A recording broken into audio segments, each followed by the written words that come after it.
I'm trying so hard not to be an asshole to you guys, okay? The noise.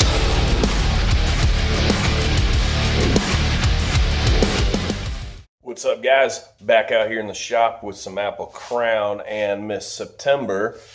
And in keeping with the finally installing parts that I've had laying around for a while, we're going to put on some double adjustable shocks in place of our single adjustable Coney yellows and shock relocation brackets. So what do the shock relocation brackets do? They turn the body of the shock 90 degrees to reduce binding.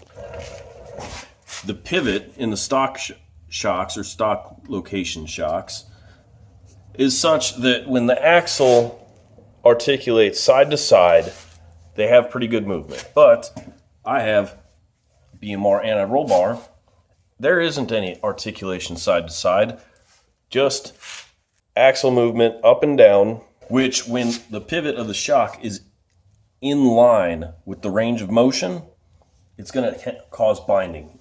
You're basically solely relying this bushing, this rubber bushing, to move as that pivot point tries to go up and down. Okay, let's get started.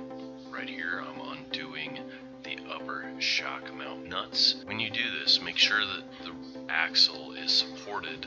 Otherwise, you're going to get a nice little surprise.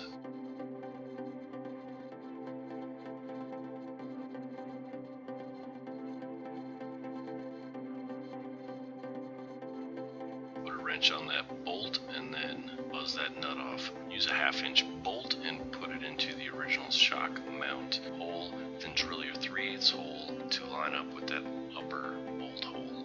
Then go ahead and tighten everything down. Next, the shock goes in.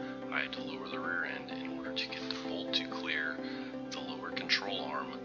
And then once the bolt was in with the washers, I raised it up and then tightened everything back down and then reattached the rod ends for the ARB. Once that's in, the nuts for the upper shock mount get tightened up again.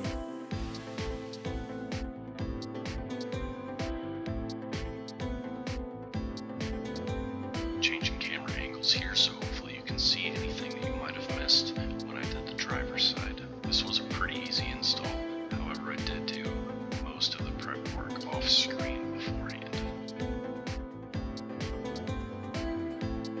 The adjustment knobs on these Vikings adjust compression and rebound, unlike the Coney yellows, which only adjusted the compression.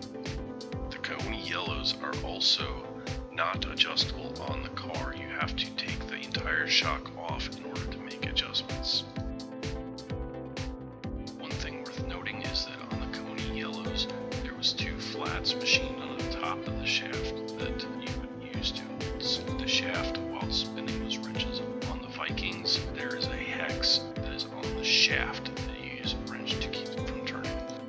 Since we're done, we might as well put the wheels and tires back on so that the car can go back down onto the skates.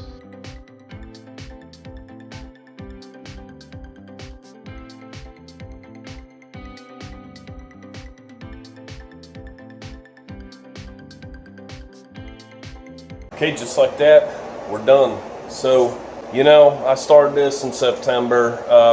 Miss September, she left me, but Miss October, she replaced her. Not really sure how I feel. Either one's pretty good. So, looking forward to seeing what this does once that new Texas Speed motor comes in. The old Coney yellows were good, but they were only single adjustable, had three clicks on it. I set it once and left it. They weren't too bad to me. The car would cut a 150 60 foots, but you know, when we start putting some more bald eagles to it and up arrow some, I think some more adjustment might be better. I'm also thinking about probably adding some data on there with perhaps some shock travel sensors from my friend Brandon, but we'll see. Not real sure what should come next. I don't have any parts left laying over that haven't been installed yet. So thanks for watching. Like, comment, share, subscribe, all the things.